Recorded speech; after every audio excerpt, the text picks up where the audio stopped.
ഗ്രാമിക ന്യൂസിലേക്ക് സ്വാഗതം. യാത്രക്കാർക്ക് മെച്ചപ്പെട്ട യാത്ര ഒരുക്കാനുള്ള പുതിയ പദ്ധതിയുമായി KSRTC. ബസ്സുകളിൽ ലഘുഭക്ഷണം വിതരണം ആരംഭിക്കാനാണ് പദ്ധതി. ഇതിനായി KSRTC പ്രപ്പോസലുകളും ക്ഷണിച്ചു.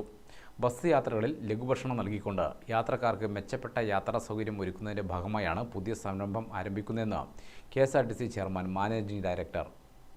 ബസ്സുകളിൽ ലഘുഭക്ഷണം വിതരണം ചെയ്യുന്നതിനായി ലഘുഭക്ഷണം ഉൾപ്പെടെ ഷെൽഫുകളും വെൻഡിംഗ് മെഷീനുകളും സ്ഥാപിക്കും. മെഷീനുകൾ സ്ഥാപിച്ച് ഭക്ഷണം വിതരണം ചെയ്യുന്നതിനായി താൽപ്പര്യമുള്ളവരിൽ നിന്നും പദ്ധതി വിവരണവും നിർദ്ദേശങ്ങളുമാണ് ക്ഷണിച്ചിട്ടുള്ളത്. ബസ് യാത്രകൾക്ക് അനുയോജ്യമായ ലഘുഭക്ഷണങ്ങളാകണം ലഭ്യമാക്കേണ്ടത്. ലഘുഭക്ഷണങ്ങൾ പാക്കു ചെയ്തതും ബസ്സിനുള്ളിൽ വെച്ച് എളുപ്പത്തിൽ ഉപയോഗിക്കാവുന്നതുമായിരിക്കണം. നിർദ്ദേശിച്ച ലഘുഭക്ഷണങ്ങൾ നിർദ്ദിഷ്ട ഗുണനിലവാരവും ശുചിത്വവും പാലിക്കുന്നതായിരിക്കണം. ബസ്സുകൾക്കുള്ളിൽ ഷെൽഫ്, വെൻഡിംഗ് മെഷീൻ എന്നിവ സ്ഥാപിക്കുന്നതിനുള്ള സ്ഥലസൗകര്യം KSRTC നൽകും. പ്രപ്പോസലുകൾ മുദ്രവെച്ച കവറിൽ 24-ാം തീയതി വൈകുന്നേരം 5-ന് മുമ്പ് തിരുവനന്തപുരത്തെ KSRTC ആസ്ഥാനമായ ട്രാൻസ്പോർട്ട് ഭവന്റെ ഗ്രൗണ്ട് ഫ്ലോറിലെ തപാൽ സെക്ഷനിൽ നേരിട്ടെത്തിക്കേണ്ടതാണ്. ഓരോ പ്രപ്പോസലും ലഘുഭക്ഷണ വിതരണത്തിനുള്ള നിർദ്ദേശം KSRTC ബസ്സുകളിൽ എന്ന് അടയാളപ്പെടുത്തണം. കൂടുതൽ വിവരങ്ങൾക്കും അന്വേഷണങ്ങൾക്കുമായി estda@kerala.gov.in എന്ന ഇമെയിലിലോ 91 88 61 93 84 എന്ന ഫോൺ നമ്പറിലോ ബന്ധപ്പെടാമെന്നും KSRTC അറിയിച്ചു.